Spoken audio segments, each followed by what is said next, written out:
here we are today on the Range Rover Evoque 2.2 diesel, and we are going to change the timing belt and have a look at the water pump, see if we need to change that. We've got a spare one. So what we need to do is remove this cover. We're going to remove this mount to give us access to the top cam here. Take the wheel off and we'll take it for there. The most important thing here is to make sure we've got the cam locks in position at the flywheel and at the top. So it's recommended this car gets its timing belt done 7 years or about 80,000 miles, I think. I'll need to check that and I'll put it in the video. And whilst we're in here, we're going to change the Serpentine belt. I don't know the last time that was changed, so we'll change that and take it from there.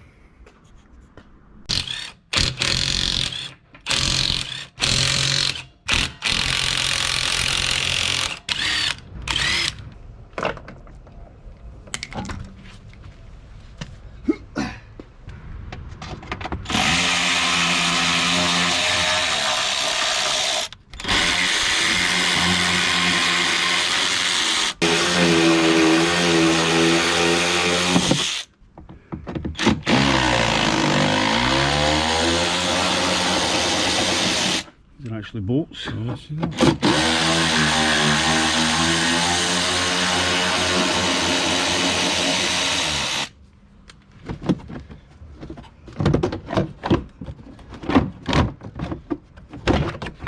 That one. I've taken this trim piece off. Like that. There, it's there. See it? Seems a bit of a strange place to put a clip, mind you, isn't it? Aye. Just one. There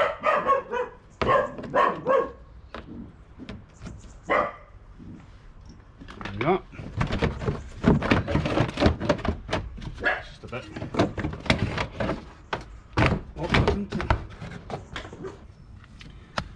The Serpentine belt.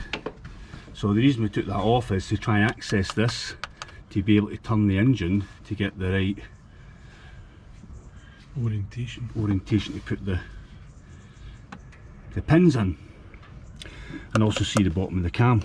And it gives us access to the Serpentine belt tensioner, which is here, and we've got the air conditioning compressor here. So I think that's just a plug. It comes off there. I'll try to do this with one hand. There you go. There we are. There's the big bolt there. Well, look, I think we might need to take that off. I'm assuming you brought the puller with you, Pat. Just about to see when you forgot the pullers. Okay. So here we are underneath the car. We're trying to locate the bottom pin. And I don't know if you can see that, but it's certainly in there. And our plan is we need to take this plastic cover off here. We'll try and video that. We're going to take this pipe off here, which is going to the turbo, goes back to here, and we'll take it off from there to give us a bit more space in there. We think the tool you get, which is about £80, some places £100, actually goes on here somewhere, so we'll take that off. So a bit of an intermission here. I'll show you this part here we had to get off. If I can get under here. This part here covers part of the flywheel. In order to get this part off, we've got to remove the starter motor. In order to get the pin in to lock the flywheel, we had to remove the starter motor anyway. In order to get the starter motor off, we had to remove the airbox.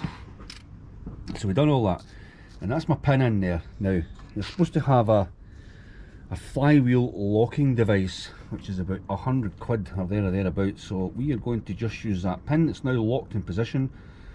We're going to take the top cam cover off to see what position it's in. So in order to get this plastic cover off, we had to take the starter motor out, and to get the starter motor out, we had to take the airbox off, which is a bit of a nightmare. So we never managed to video all that because it's taking us a wee bit of time.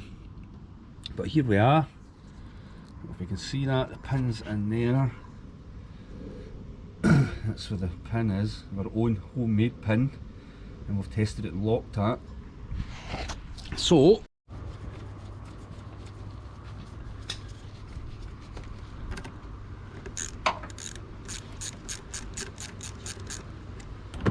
once you get loosened, you can take it off. back it will come off as well, which is just a push fit. It's off there. This is just to give us a bit of room, and we'll get these bolts off. So we've just took the air pipe going onto the bottom of the turbo out to give us a bit more room. I think we're going to leave this just to see how we got on.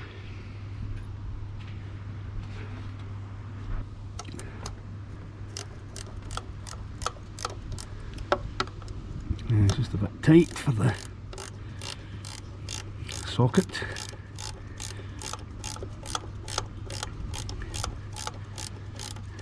This cover comes off in 2 bits. Aye, I used to do that. Here forever with this. Get my fingers in there.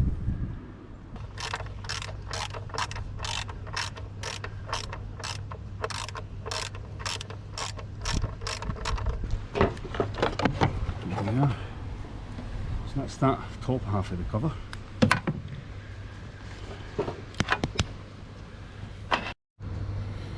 Yeah, so we're not in the right position here. We think that's the hole. Let's see if I can get my light down there. I think that's the hole there, and we need to remove the pin from the bottom, rotate the engine, repin the bottom, and ensure that that lines up, which we think is in the 7 o'clock position. So we need to rotate the engine again, remove the pin for the bottom, and do that again, a full revolution. So Pat's going to get the shock in that, and I will go underneath. So I'm going to take that pin out. That's us out. And Pat's going to rotate a full rotation. Sometime today he's going to do it. There we go.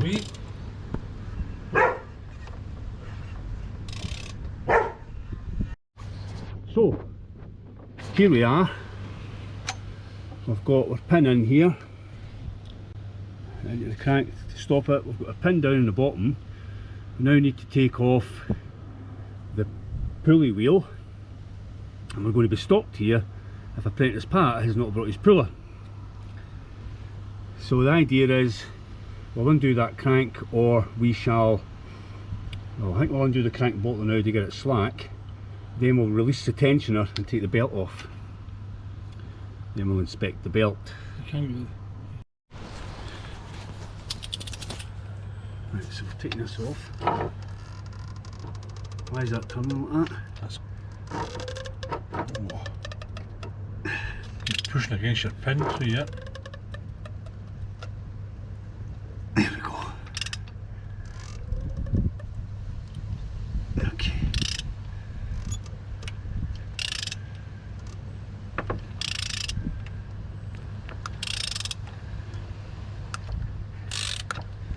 We could have got the gun on it, but it's better to do it with hand. You can feel it, I think. A big washer on that, so it is.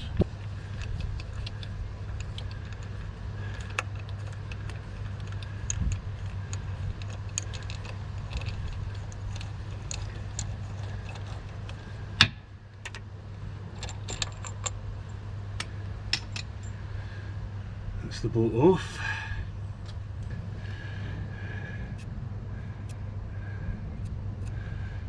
just in case. Now we need to take this belt off. The Serpentine belt.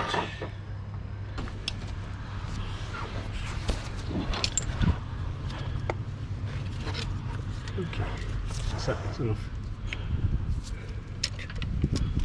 So that's the tensioner there.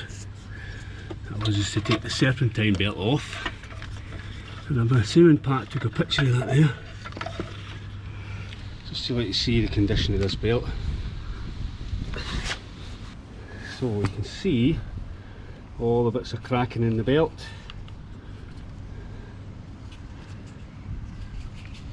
Yeah, so probably time for a replacement for that. Which I think if you were doing the belt itself should be fairly straightforward. It'd be a matter of taking the inner fender well off, or the mudguard, or the, what do you call it? Arch. The wheel arch off.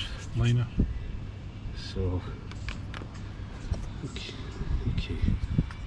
So that's that. Now we need to try and see if this pulley might pull off, which it feels a bit slack actually. I think if I could do that, that allows us to take that off. Just as well, apprentice Pat never brought the puller, so we need to take these 10mm off to get the rest of this cover off.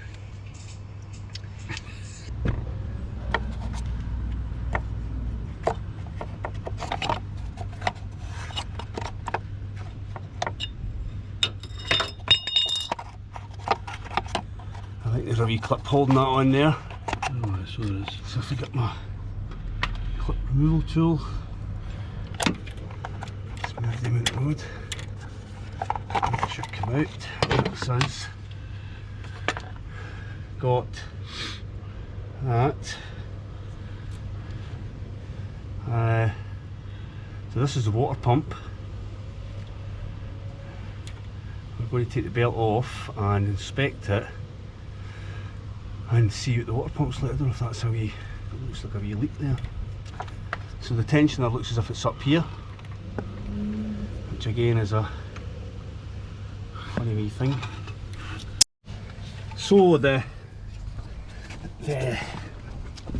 tensioner actually broke there, up here, but now we should have the belt off. If you want to take that off, Pat. Belt off. Why is it not coming down? Oh, wait a minute, that's this. And that's the belt off. Let's have a look at the belt. It's actually not in bad condition, although probably worn. The size of the teeth. So, yeah, it's a bit of wear on that. Definitely worn. In comparison to that. Turn that sideways like that. Yeah. Definitely worn, so definitely due. These are slightly thicker. Let's see if it's the same size.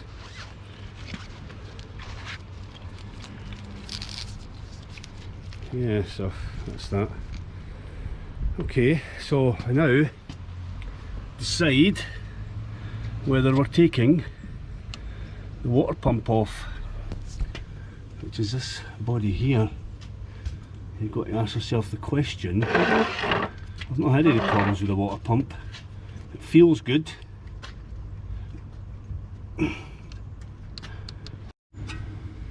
So this is where we're at so far. Apprentice Pat's went away home to pick up another car. So I've decided I'll change the water pump, which is held on with these 11mm bolts. I expect all the coolant to drip down here when I start cracking these open. There's not a lot of space in here. Not that tight. I don't think they're that tight, these bolts, so let's hope I don't strip any. They don't feel tight, so I'm just gonna go round them. Sorry, I'm shaking the camera.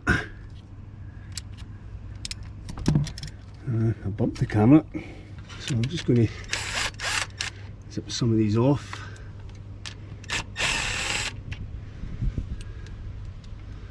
Not sure we'll be able to get any of these up here, huh? Just a wee bit.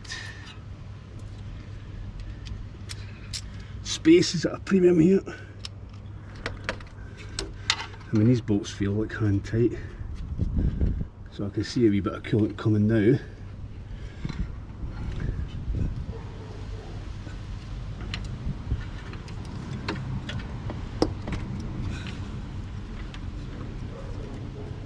Don't know if that one's hand tight or not. A wee bit of pry bar just to ease it out. Draining the coolant out of it, so I'll just let that drain.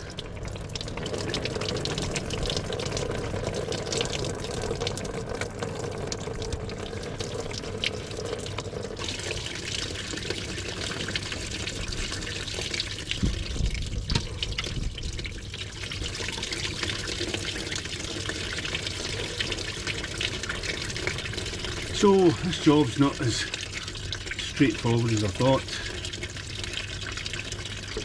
So, whatever. I've got time, just checking. There's another bolt there. I just need to slacken my finger. Just up here.